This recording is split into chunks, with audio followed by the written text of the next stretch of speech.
Assalamu alaikum, dear students. My dear students, yesterday we have what we called as ended up with the bryophytes. Or before starting my lecture, beta, I was supposed to clear your doubts, or I was supposed to have a live session with you tomorrow. That's on the 15th of August at 9 a.m. But net may be not working, so we would shift that to the 16th of August to 9 a.m. तो अब 16 तारीख को हम वो कर देंगे बेटे instead of tomorrow. तो आज मेरे बच्चों हम थर्ड प्लांट ग्रुप डिस्कस करने जा रहे हैं, स्टार्ट करने जा रहे हैं. दैट्स टेरिडोफाइटा, या that's what we called the pteridophytes. Pteridophytes के बारे में आज हम बात करेंगे बेटा. ये एक तीसरा प्लांट ग्रुप है. देखो, पहला प्लांट ग्रुप एल्गी, उसके बाद ब्रायोफाइट्स, वो तो हमने किया है. तीसरा प्लांट ग्रुप टेरिडोफाइट्स, फिर जिम्नोस्पर्म्स एंड फिर angiosperm. Pteridophytes they belong to the division that's pteridophyta. They belong to the division that's pteridophyta. ये एवोल्यूशनरी बहुत इंपॉर्टेंट प्लांट ग्रुप है. देखो बेटा, जहां तक टेरिडोफाइटा की बात की जाए,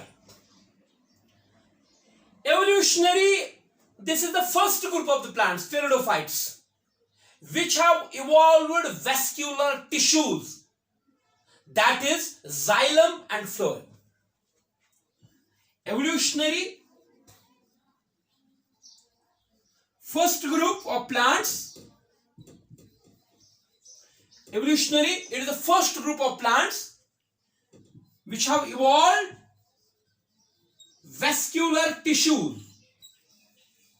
which have evolved vascular tissues. ये पहला, देखो बेटा, एल्गी में कोई वेस्क्यूलर टिश्यूज नहीं थे. वेस्क्यूलर टिश्यू एनाटॉमी आपने पढ़े हैं, that is xylem and phloem. Bryophytes में तो थैलॉइड बॉडी थी, एल्गी में भी वही बॉडी थी बेटा, वहां कोई कॉन्सेप्ट नहीं था xylem phloem का.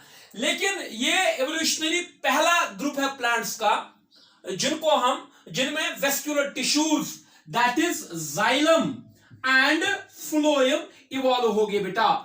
इनमें xylem एंड phloem इवॉल्व पहली बार हो गया. So they are called as first vascular plants or they are first tracheophytes.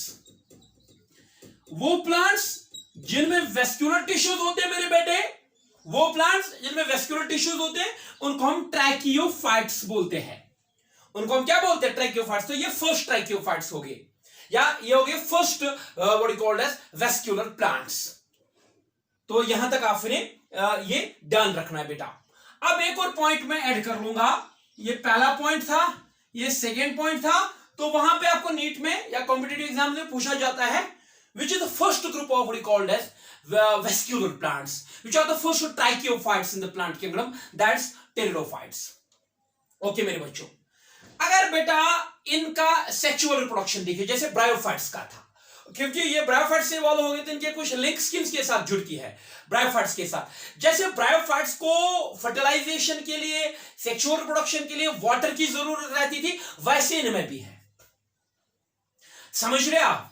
जैसे ब्रायोफाइट्स फर्टिलाइजेशन के लिए वो वाटर डिपेंडेंट थे ना, वाटर चाहिए था उनको for swimming of the male gamete and reaching to the archegonium, यानी कि फर्टिलाइजेशन वाटर डिपेंडेंट ब्रायोफाइट्स में थी. इनमें भी व्हाट वी कॉल्ड एज जो फर्टिलाइजेशन है दैट्स वाटर डिपेंडेंट, ज़ोआइडोगैमी. और इसलिए जो है बेटा they are also called as amphibians, but they are called as vascular amphibians. They are also called as vascular amphibians. They are also called as vascular amphibians. यहां पर आपने ख्याल रखना है बेटा. आप बोलेंगे सर क्या ख्याल रखना है? अगर वहां क्वेश्चन आ गया which of the following plants are called as amphibians of the plant kingdom, सिर्फ amphibians दिया होगा, then bryophytes is the correct answer. लेकिन वहां अगर क्वेश्चन इस तरीके से होगा which of the following are called as what is called as vascular amphibians, that's pteridophytes. Because why the amphibians? They also require water for fertilization. Vascular मतलब because they have vascular tissues. Okay, यहाँ तक clear है बेटा. This is the first group of true land plants. This is the first group of successful land plants या true land plants. उसकी मैं भी explanation दूंगा. ये पहले true land plants हैं. ये पहले सक्सेसफुल लैंड प्लांट्स हैं, they are more successful as terrestrial plants than bryophytes. बेटा याद रखना है आपको एक और पॉइंट इनके बारे में, they are also called as botanical reptiles या botanical snakes. They are also called as botanical snakes or they are also called as botanical reptiles। आप पूछेंगे सर क्यों? क्योंकि जैसे वहां एम्फीबियंस के बाद जो पहला टेरेस्ट्रियल जो true animal land animal group आ गया वो आया रेप्टाइल्स। दोबारा से बता दूंगा, अगर एनिमल किंगडम में जाए हम, वहां एम्फीबियंस के बाद जो पहले ट्रू लैंड एनिमल्स आ गए वो थे रेप्टाइल्स बेटा, या स्नेक्स। जो रेप्टाइल्स में स्नेक्स आ जाते हैं, उसी तरीके से ये पहला what is called as successful land plants का ग्रुप है, तो इसीलिए they are also called as botanical snakes और botanical reptiles। तो ये मैंने आपको इधर तक एक्सप्लेन कर दिया बेटा, ये आप ये पॉइंट्स नोट कर लीजिए मेरे बच्चों। Division pteridophyta, evolutionary first group of plants which have what is called as evolved vascular tissues, that is xylem and phloem। That's first trichophytes, they are vascular amphibians, they are also called as botanical snakes and what is called as are botanical reptiles। लेकिन मेरे बच्चों यहां पर एक चीज मैं थोड़ा explain कर लूंगा with respect to the xylem and phloem. आपको पता है जाइलम जो है, जाइलम का काम होता है कंडक्शन ऑफ वाटर, एनाटॉमी में आपने पढ़ी है, एनाटॉमी में आपने देखा होगा। Phloem is used for the conduction of what is called as okay for conduction of food material. यहां पर एक चीज मैं आपको समझाना चाहूंगा, जैसे जहां पर आपने जाइलम पढ़ा होगा, जाइलम में 4 एलिमेंट्स रहते हैं, xylem tracheids, xylem vessels, xylem parenchyma and xylem fibres. जो टेरिडोफाइट्स का जाइलम होता है ये प्रिमिटिव जाइलम है, यहां पर जाइलम वेसल्स एब्सेंट है, यहां पर जाइलम वेसल्स जो है वो नहीं होते बेटा, इस इंस्टेड ट्रैकीड्स होते हैं। Vessels are more efficient conducting cells, they are the most evolved conducting cells in the xylem, ये इनमें नहीं होता है। जाइलम होता है लेकिन जाइलम के अंदर जो एफिशिएंट सेल है, एफिशिएंट कंडक्टिंग सेल है, दैट इज जाइलम वेसल, वो इनमें इवॉल्व नहीं होगी है। इसी तरीके से सीव ट्यूब्स यहां पर नहीं रहते, जैसे फ्लोएम आपने पढ़ा होगा, sieve cells, sieve tubes what is called as phloem parenchyma and phloem fibres. तो यहां पर what is called as when we talk about sieve tubes यहां पर नहीं होते हैं, यानी कि इनकी जाइलम में वेसल्स नहीं रहते हैं और इनके फ्लोएम में सीव ट्यूब्स नहीं होते हैं, इंस्टेड सीव सेल्स रहती है for the what is called as conduction of food material. तो ये यहां तक आपने क्लियर हो गया बेटा टेरिडोफाइट्स के बारे में। Okay, should I rub it of?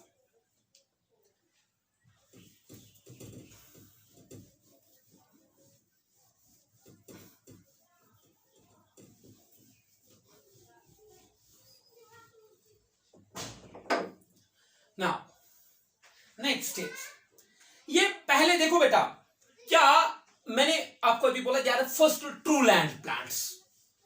वो क्यों? They are the first successful group of land plants, वो मैं बता दूंगा आपको बेटे। यहां पर ये जो है देखो, अभी तक आपने अलग ही पढ़ा, वहां पर तो बहुत सिंपल बॉडी पैटर्न था, या तो वो यूनिसेल्युलर होते थे या मल्टीसेल्युलर पैरेन्काइमाटस। फिर ब्रायोफाइट्स देखा, उनमें भी थैलस में जो differentiation of root stem and leaf नहीं थी। इन pteridophytes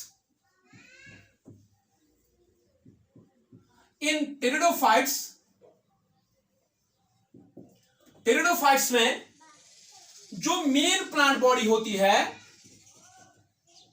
in pteridophytes main plant body is sporophytic. ये देखिए यहां पर कंट्रास्ट, ये देखिए बेटा बड़ा कंट्रास्ट यहां पर। ब्रायोफाइट्स में जो मेन प्लांट बॉडी थी वो गेमिटोफाइट थी, यानी कि जो मेन प्लांट बॉडी थी, जो थैलस था लिवरवर्ट्स में आप याद कीजिए, उस पे एंथ्रीडियम थे, आर्चोगोनियम थे, वो गेमीट फॉर्मेशन के साथ बेटा एसोसिएटेड था। लेकिन यहां जो मेन प्लांट बॉडी होगी किनमें टेरिडोफाइट्स में, वो गेमिटोफिटिक नहीं होगी, वो गेमीट फॉर्मेशन के साथ बेटा डायरेक्टली कंसर्न नहीं होगी, वो बनाती होगी spore. That the reason sporophytic. Again I would explain, in pteridophytes main plant body is not concerned with the, what is called as production of the gametes, but that is instead what is called as concerned with the production of spores. That's the reason we say their main plant body is sporophytic. And by default मैंने आपको बोला gametophyte की जब बात करते हैं वो haploid होता है, और स्पोरोफिटिक बॉडी स्पोरोफाइट हमेशा डिप्लॉइड होता है। तो इनकी जो प्लांट बॉडी है ये बड़ा कंट्रास्ट, ये बड़ा डिफरेंस। ब्रायोफाइट्स में, एल्गी में मेन प्लांट बॉडी हैप्लॉइड, लेकिन टेरिडोफाइट्स में main plant body diploid, sporophytic body, spore producing body, diploid in nature बेटा, main plant body. And this sporophytic plant body जो इनमें है, दिस व्हाट कॉल्ड एज, इनमें जो स्पोरोफिटिक मेन प्लांट बॉडी है, sporophytic plant body है, ये diploid है and can be differentiated into true stem and can be differentiated into, अब ट्रू में नहीं लिखूंगा, true stem, roots and leaves. ये देखिए बहुत ही इंपॉर्टेंट पॉइंट यहां पर, ब्रायोफाइट्स में रूट्स नहीं थे, राइजोइड्स थे, लीव्स नहीं थे, फाइलोइड्स थे, स्टेम नहीं था, कोलाइड था। लेकिन इनमें टेरिडोफाइट्स में मेन प्लांट बॉडी जो है, ये मैं बता दूंगा बेटा, जो मेन प्लांट बॉडी है इसमें बाज़ाबिता जो है रूट्स प्रेजेंट है, रूट्स, ट्रू रूट्स, और स्टेम भी है और लीव्स भी है। अब मैं यहां पर आपको थोड़ा दिखाता हूं। इनमें जनरल बॉडी प्लान, इनमें रूट्स भी है, true root, true leaves and true stem. तो ये अभी तक आप याद रख लीजिए मेरे बच्चों। अब आप बोलेंगे सर ये ट्रू का क्या मतलब होता है? ट्रू रूट या ट्रू स्टेम या ट्रू लीव वो होता है जो डिप्लॉइड प्लांट बॉडी पर हो, जो स्पोरोफिटिक प्लांट बॉडी पर हो, डिप्लॉइड प्लांट बॉडी पर हो। अगर रूट लाइक स्ट्रक्चर है, अगर गिमिटोफाइट पर है रूट लाइक स्ट्रक्चर, उसको ट्रू रूट कभी नहीं कह सकते, उसको राइजोइड बोलेंगे, उसको कुछ और बोलेंगे। लेकिन रूट, ट्रू रूट क्या होता है? ट्रू रूट वो होता है जो डिप्लॉइड प्लांट बॉडी के ऊपर हो। यहां पर बॉडी है डिप्लॉइड और ये डिप्लॉइड प्लांट बॉडी के ऊपर या डिप्लॉइड प्लांट बॉडी के रूट्स हैं। और ट्रू का क्या मतलब? रूट जो है, इनका जो स्टेम है, रूट है या लीफ है, उसके अंदर वेस्क्यूलर टिश्यूज होंगे, यानी कि इनकी लीफ जो है इनके अंदर वेस्क्यूलर टिश्यूज होगा, इनके अंदर जाइलम फ्लोएम होगा। ये अगर स्टेम है इसके अंदर जाइलम फ्लोएम होगा, ये अगर रूट है इसके अंदर जाइलम फ्लोएम होगा। तो यही कहलाता है true stem. What is the definition of the true root, stem और लीफ? द स्टेम, रूट और leaf which is present in the diploid plant body, which is diploid in nature, which have true vascular tissue, xylem and phloem, that's called a true stem, root and leaf। तो सबसे important point यहां पर, इनमें बहुत evolve body है बेटा, इनमें बहुत इवॉल्व बॉडी है, that is body is diploid in nature, not haploid like bryophytes। इनमें बॉडी जो है थैलॉइड नहीं है, डिफरेंशिएटेड प्लांट बॉडी है which is differentiated into true stem, root and leaves बेटा। तो that's about pteridophytes। अभी देखो ये अब सक्सेसफुल लैंड प्लांट्स क्यों है? क्योंकि इनके पास रूट्स हैं, इनके पास रूट्स है बेटा, that they can penetrate into the soil, they can bind efficiently, जो ब्रायोफाइट्स में नहीं था। They can go deep into the soil to get what you called as water. इसीलिए इनमें बेटा what you called as stem भी होता है, एक मेन एक्सिस होती है, उस पर लीव्स लगे रहते हैं, इससे ये successful, first successful land plants, first successful land plants का ग्रुप है। They are also called as cormophytes, क्योंकि इनमें बॉडी डिफरेंशिएटेड है। वो प्लांट्स जिनमें बॉडी डिफरेंशिएटेड होगी into root, stem and leaves, उनको कार्मोफाइट्स भी बोलते हैं। They are cormophytes. जिनमें नहीं होती उनको नॉन कार्मोफाइट्स बोलते हैं। तो क्या देखा आपने इधर? फर्स्ट सक्सेसफुल लैंड प्लांट्स का ग्रुप है कार्मोफाइट्स है बेटा। कार्मोफाइट्स का क्या मतलब है? इनकी बॉडी डिफरेंशिएटेड है into true stem, roots and leaves my dear students. तो यहां तक हो गया ये इनका जनरल की इनमें क्या होता है बेटा। Okay, now next,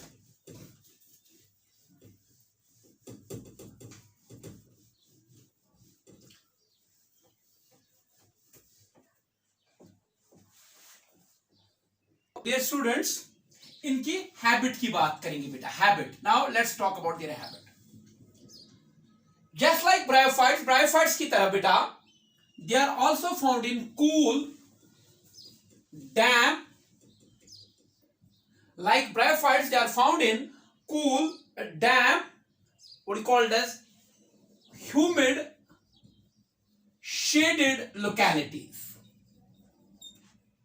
shaded localities।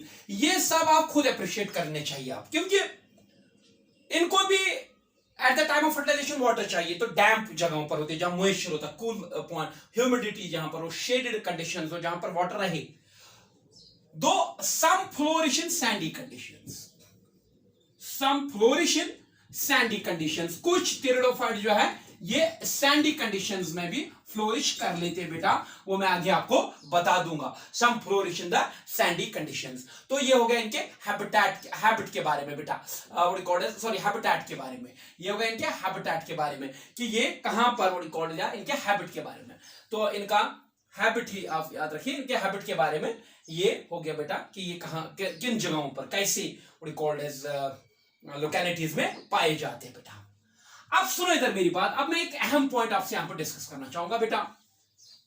ये important, this is very very important part of the lecture. जैसे जैसे ये समझा उसको कभी प्लांट किंगडम पर नीट में कभी क्वेश्चन गलत नहीं हो सकता है बेटा।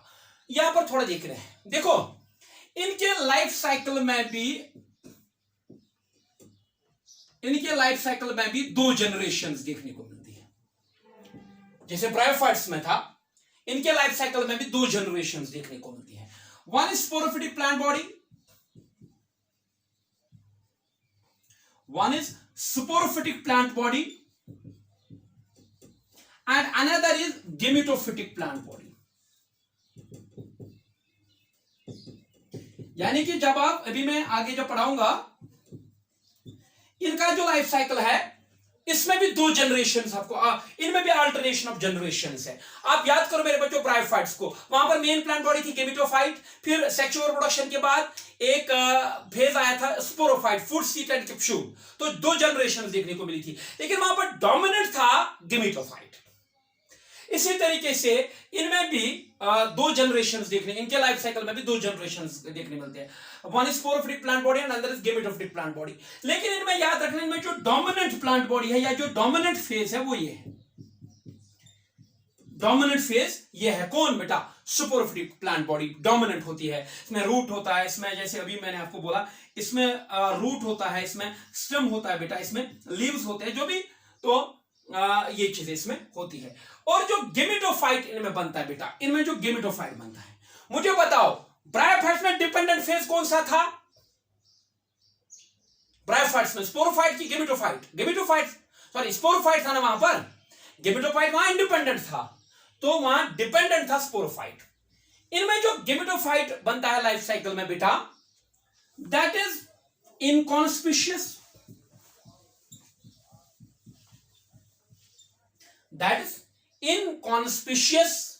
दैट वो इतना डोमिनेंट नहीं होता है, इनकॉन्स्पिशियस होता है। मल्टीसेल्यूलर, अच्छा इनकॉन्स्पिशियस के बाद पहले मैं ये टर्म यूज करूंगा, इनकॉन्स्पिशियस, रिड्यूस्ड, इनमें गेमेटोफाइट रिड्यूस्ड होता है, लेकिन मल्टीसेल्यूलर, ग्रीन एंड थैलॉइड, इसको हम प्रोथैलस भी कभी कभार बोलते हैं, प्रोथैलस। देखो बेटा ये बहुत इंपॉर्टेंट पॉइंट, इनमें देखो main plant body sporophytic, spore production के साथ है। वो प्लांट बॉडी डोमिनेंट फेज होता है क्योंकि वो बॉडी डिफरेंशिएटेड होती है, बाकी चीजें वो तो मैंने बोला। लेकिन फिर स्पोर फॉर्मेशन के बाद इनमें गेमेटोफिटिक फेज आ जाता है। जो ये स्पोर बनाएंगे, जब स्पोर जर्मिनेट करेंगे, आगे मैं आपको बता दूंगा सारा। तो गेमेटोफाइट जो इनमें बनेगा वो तो पहले याद रखिए आप, यहां से मैंने इधर लिखा, मैं यहां से स्टार्ट करूंगा, वो थैलॉइड होगा। यानी कि जो इनमें गेमेटोफिटिक प्लांट बॉडी बनेगी वो थैलस होगा, अनडिफरेंशिएटेड प्लांट बॉडी होगी, रूट स्टेम लीफ वहां पर नहीं होगा। किस फेज में? गेमेटोफिटिक फेज में। ग्रीन होगा, ग्रीन का मतलब क्लोरोप्लास्ट होंगे, उसमें क्लोरोफिल होगा, तो what is called as green होगा, तो इंडिपेंडेंट होगा। इनकॉन्स्पिशियस यानी कि बड़ा लेस डोमिनेंट होगा, रिड्यूस्ड कम होगा, छोटा होगा, मल्टीसेलुलर होगा। तो याद रखो यहां दो फेजेस है, गेमेटोफिटिक फेज और स्पोरोफिटिक फेज। यहां दोनों फेज जो है वो इंडिपेंडेंट ऑफ ईच अदर है। That's beauty, that's very very important point. Bryophytes में ऐसा नहीं था, वहां sporophyte was clearly dependent on the what is called as gametophyte. लेकिन यहां पर जो है, यहां पर जो स्पोरोफिटिक जनरेशन है या स्पोरोफिटिक प्लांट बॉडी है, ये गेमेटोफिटिक जनरेशन है, दोनों एक दूसरे से इंडिपेंडेंट है, क्योंकि ये ग्रीन है, इंडिपेंडेंट एग्जिस्टेंस होती है। तो यहां पर ये पॉइंट में, ये इंपॉर्टेंट पॉइंट है, यहां इस बॉक्स में मैं लिखूंगा, इनमें भी दो जनरेशन आ जाती है। तो इनमें what is called as sporophytic generation and gametophytic generation, they are independent of each other, that they are nutritionally both independent. ये भी खुद फूड बना सकता है कौन? स्पोरोफिटिक प्लांट बॉडी, क्योंकि इसमें लीव्स रहते हैं, और गेमेटोफाइट सारा ग्रीन होता है, वो भी अपना फूड मटेरियल बनाता है. ये it is a contrast, again it is a contrasting point from the what called as bryophytes. इसको हम क्या बोलते हैं बेटा? प्रोथैलस बोलते हैं, जो इनमें आता है. तो ये आप फिलहाल याद रख लीजिए, ये मुझे आगे बहुत काम आएगा बेटा. I hope you have understood it.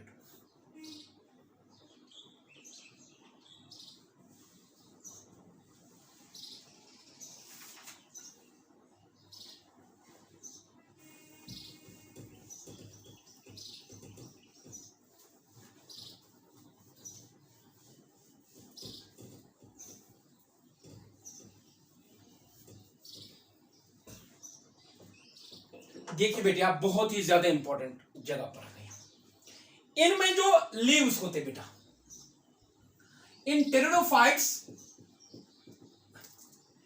Leaves can be small और they can be large. Pteridophytes में जो लीव्स है, या तो वो स्मॉल हो सकते हैं, ऐसे मैं बता दूं,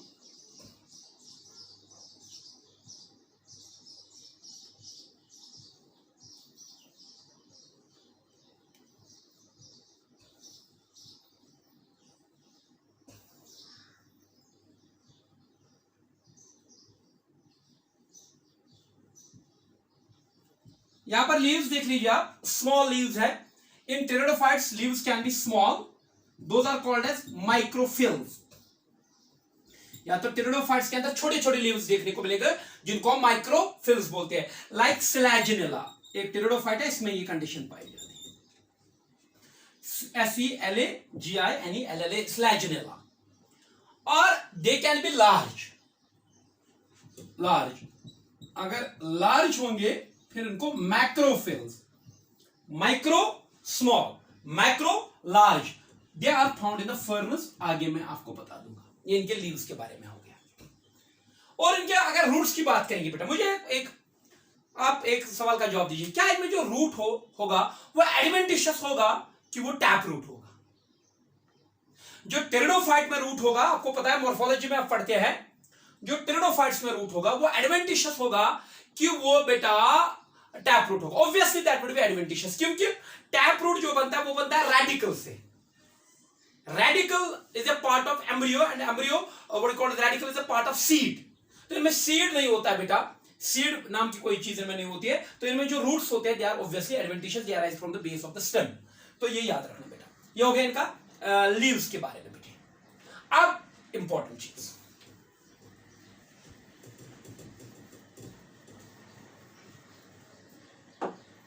अब सुनिए इधर मेरी बात. जो टेरिडोफाइट्स होते हैं बेटा, एक तो हो गए इनमें नॉर्मल फोटोसिंथेटिक लीव्स, ऐसे नॉर्मल लीव्स जो ग्रीन है, फोटोसिंथेटिक है. इसके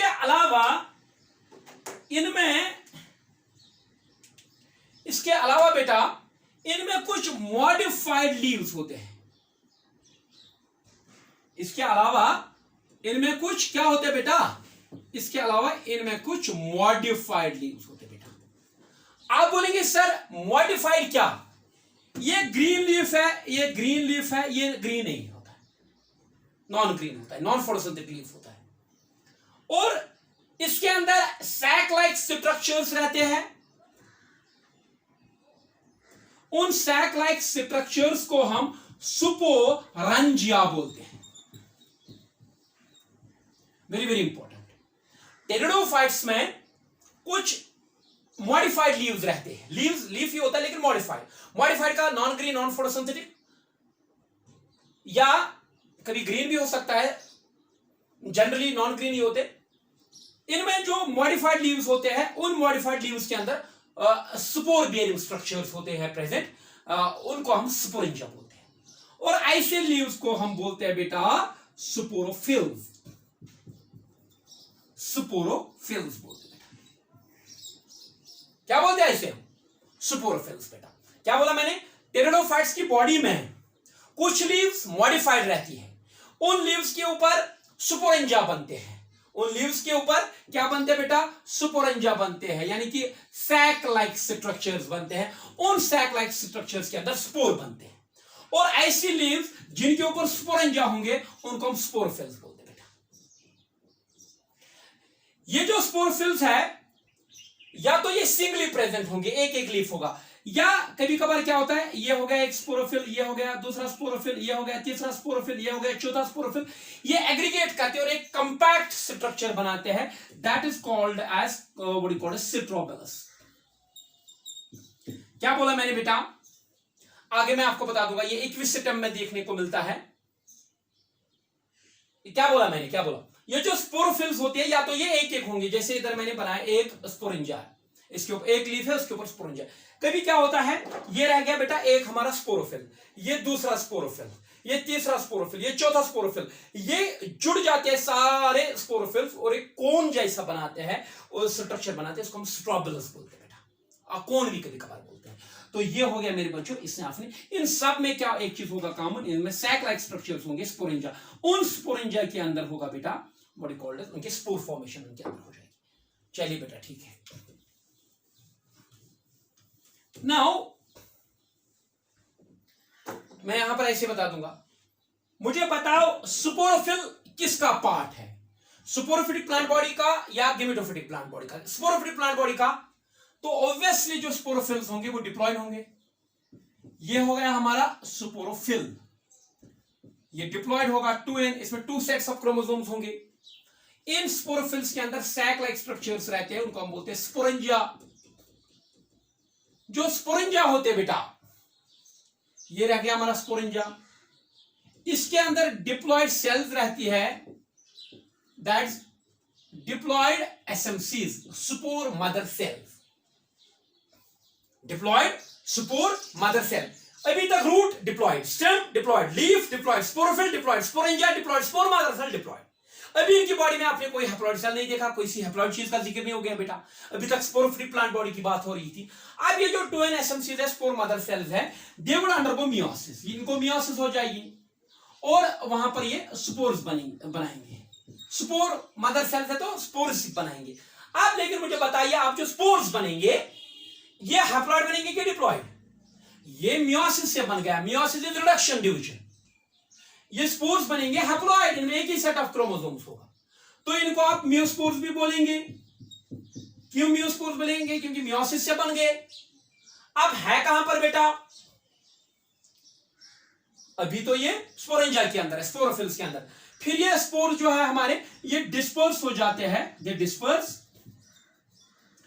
डिस्पर्स होने के बाद ये स्पोर जो होते हैं what you called as, they germinate. Spore disperse होने के बाद स्पोर्स हैप्लॉयड है, ये जर्मिनेट करते हैं बेटा और बनाते हैं एक haploid structure, that's called as gametophytic plant body, that's gametophytic plant body. अब बताइए मेरे बच्चों, आप बताइए, गेमेटोफिटिक प्लांट बॉडी स्पोर से बनी, स्पोर हैप्लॉयड था तो ये भी हैप्लॉयड होगा। ये ऑलरेडी मैं आपको बता चुका हूं, तभी तो मैं बोल रहा था ये ध्यान रखो। ये जो गेमेटोफाइट इनमें बनेगा ये इनकॉन्स्पिशियस होगा, यानी कि इतना बड़ा डेवलप्ड स्ट्रक्चर नहीं होगा, रिड्यूस्ड होगा, मल्टीसेल्यूलर, ग्रीन, इसकी इंडिपेंडेंट एग्जिस्टेंस होगी बेटा। तो इसको हम बोलते हैं, अगर आपको याद होगा, गेमेटोफिटिक प्लांट बॉडी को हम इनमें कभी इनको हम प्रोथैलस का भी नाम देते हैं। और याद रखो ये थैलॉइड होगी, ये प्लांट बॉडी, ये थैलॉइड प्लांट बॉडी होगी बेटा। अब सुनिए इधर मेरी बात, should I rub it off?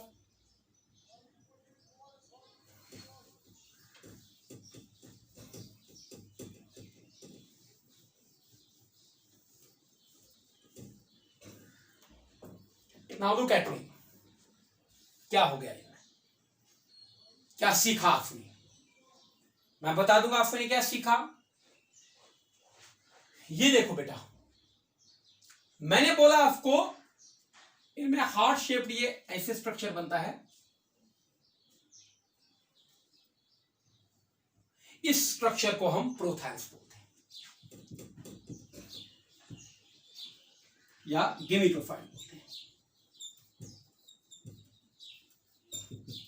इसमें क्या होगा, इट कंटेन्स राइजोइड्स, इसमें रूट वगैरह नहीं होगा क्योंकि मैंने बोला ये थैलॉइड होगा ना, इसमें मैंने क्या बोला ये थैलॉइड होगा, इसके अंदर राइजोइड्स होते बेटा, राइजोइड्स होते इसमें सेल्स होंगे, ऐसे एक लेयर में बनाऊंगा ऐसे,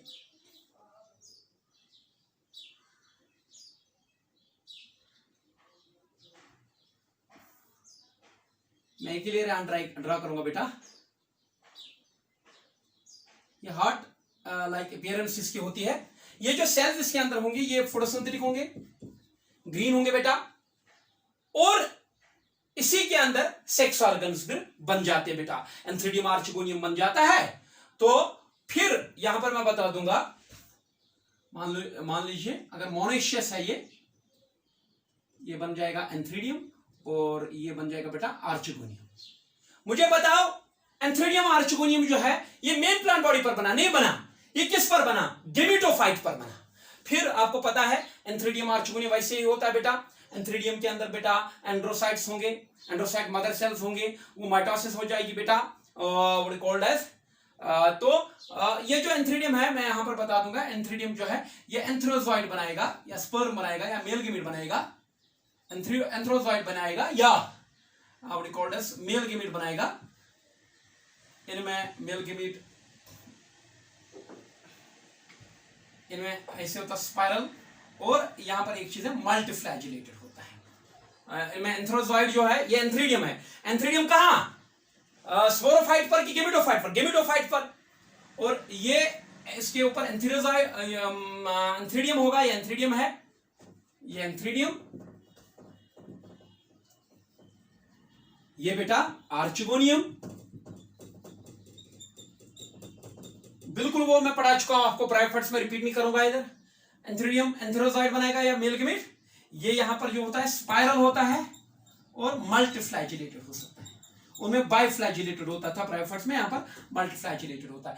यही व्हाट कॉल्ड एज सेम करके आएगा बेटा आर्चिगोनियम में, और फिर फर्टिलाइजेशन हो जाएगी, जाइगोट बनाएगा। देखो बेटा अब सुनो इधर मेरी बात, आर्चिगोनियम में कौन आएगा, आर्चिगोनियम में यहां पर एक एग सेल रहती है, आपको पता है वो आर्चिगोनियम, वो ब्रायोफाइट्स के जैसा कैरेक्टर है। आर्चिगोनियम में आ गया ये मेल गेमीट, फर्टिलाइजेशन हो गई, फर्टिलाइजेशन इज वाटर डिपेंडेंट, तो वाटर होना चाहिए यहां पर, इसलिए इनको भी एम्फीबियंस कहा जाता है। इनको जो फर्टिलाइजेशन होती है दैट वाटर डिपेंडेंट, ज़ूआइड हो गया, मैं ब्रायोफाइट्स में सब बोल चुका हूं। अब इसके बाद जाइगोट बनेगा, जाइगोट के बाद एम्ब्रियो, एम्ब्रियो जो है एम्ब्रियो फिर बनाएगा दोबारा से सुपोरोफिटिक प्लांट बॉडी, वो पूरा उसमें रूट होगा, स्टेम होगा, लीफ होगा, क्योंकि जाइगोट क्या बनेगा, डिप्लॉयड, एम्ब्रियो बनेगा डिप्लॉयड, और वो डिफरेंशिएट करेगा into what called as proper plant body, root, stem और लीफ बनाएगा बेटा। तो इनमें जो ये है गेमिटोफिटिक फेज, मुझे पता ये डेवलप्ड है कि स्पोरोफाइट डेवलप्ड है, स्पोरोफाइट डेवलप्ड है बेटा, स्पोरोफाइट डेवलप्ड है। अब मुझे बताओ इनके लाइफ साइकिल में कितने फेजेस आपने देखे, 2 फेजेस, अब यहां पर मैं बता दूंगा, ये राइजोइड्स थे इधर, ये गेमिटोफाइट,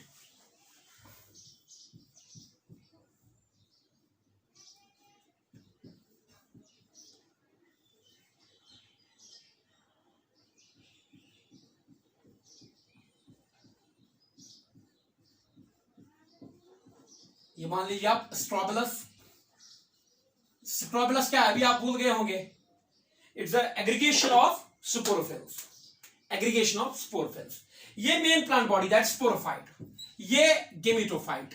अब खुद ही आप अंदाजा कर लीजिए डिपेंडेंट डोमिनेंट कौन है, ऑब्वियसली ये डोमिनेंट है, ये रिड्यूस्ड है बेटा, लेकिन न्यूट्रिशनली कोई किसी पर डिपेंडेंट नहीं। ये भी ग्रीन अपना फूड बना लेती है, ये भी ग्रीन, ये भी अपना फूड प्लांट बनाती है। That was not the case of the bryophytes, वहां पर स्पोरोफाइट डिपेंडेंट था गेमिटोफाइट पर बेटा।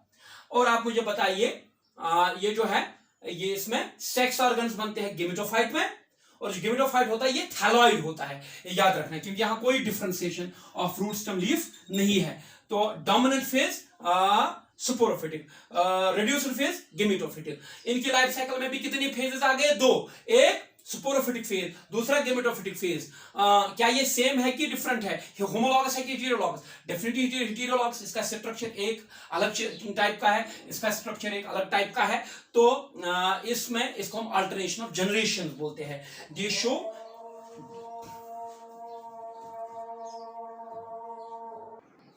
तो देख लीजिए बेटा आप क्लियरली, इनके लाइफ साइकिल में पहले आता है स्पोरोफाइट, फिर आता है गेमिटोफाइट, और फिर गेमिटोफाइट में फर्टिलाइजेशन वगैरह जब हो जाती है फिर से बनता है स्पोरोफाइट। तो स्पोरोफाइट, गेमिटोफाइट, स्पोरोफाइट। ब्रायोफाइट्स में क्या था? Gametophyte, sporophyte, gametophyte. यहां पर है स्पोरोफाइट, गेमिटोफाइट, क्या ये स्पोरोफाइट और गेमिटोफाइट होमोलॉगस या हेटेरोलॉगस? हेटेरोलॉगस। तो जनरेशंस अल्टरनेट होती है यहां पर भी। देखो पहले स्पोरोफिटिक जनरेशन, फिर गेमिटोफिटिक जनरेशन, फिर again sporophytic generation. This called as alternation of generations. So pteridophyte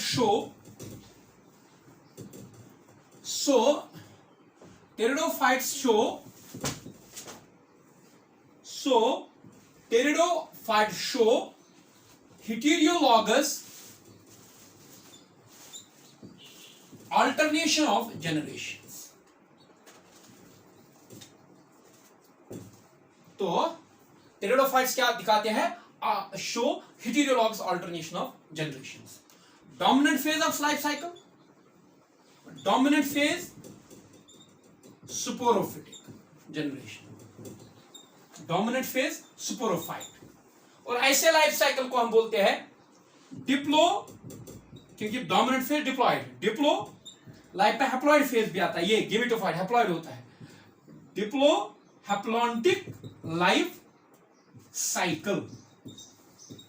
क्योंकि डोमिनेंट फेज कौन है? स्पोरोफाइट, और स्पोरोफाइट क्या है? डिप्लॉइड। और लेस डोमिनेंट फेज कौन है? गेमिटोफाइट, गेमिटोफाइट है हैप्लॉइड। तो डिप्लो हैप्लॉन्टिक लाइफ साइकिल। हाँ, मियोसिस कब होती है? गेमीट फॉर्मेशन के वक्त, स्पोर फॉर्मेशन के वक्त। स्पोर फॉर्मेशन के वक्त sporic meiosis. Again okay my dear students, तो ये अहम पॉइंट्स हैं इनके बारे में। Pteridophytes show heterologous alternation of generations,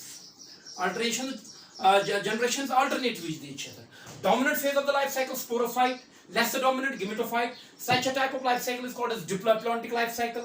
meiosis occur at the time of spore formation, sporic meiosis, and that is it। so this is what you call as, you have to remember। now एक और अहम point जो हम यहां पर discuss करने जा रहे हैं बेटा, very important issue, very important. Now जो मियोस्पोर्स इनमें बनते हैं, there are two conditions with respect to meiospore formation।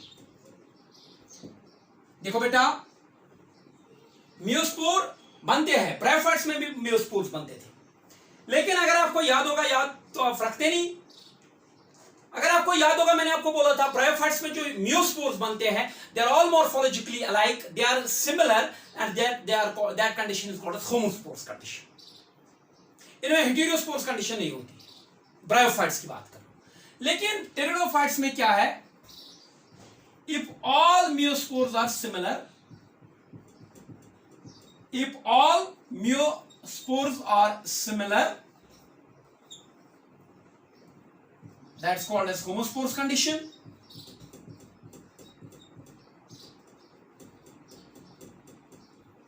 that's called as what? Homospores condition, and it's most common, it is most common condition in the what is called as pteridophytes. Pteridophytes में भी क्या होता है? Miospores सारे क्या होते हैं? एक जैसे होते हैं। इनमें एक कंडीशन देखी जाती है होमोस्पोर्स में, क्या होते हैं? सारे मियोस्पोर्स एक जैसे होते हैं, वो जर्मिनेट करते हैं बेटा, और एक ही थैलस पर। जब जब कंडीशन होगी होमोस्पोर्स, जब कंडीशन होगी होमोस्पोर्स, जो गेमिटोफाइट बनेगा, जो थैलस बनेगा बेटा, जो गेमिटोफाइट बनेगा, उसमें एंथ्रीडियम भी रहेगा और उसमें बेटा आर्चिगोनियम भी रहेगा। मोनोइशियस कंडीशन होगी। कब? जब कंडीशन क्या होगी? होमोस्पोर्स, सारे स्पोर्स एक जैसे होंगे, जर्मिनेट करेंगे स्पोर्स और थैलस बनाएंगे, उसी थैलस पर मेल पार्ट भी होगा, that male part is called as antheridium, और फीमेल पार्ट भी होगा, दैट इज आर्चिगोनियम। और ऐसी कंडीशन को आप मोनोइशियस कंडीशन भी बोल सकते हैं।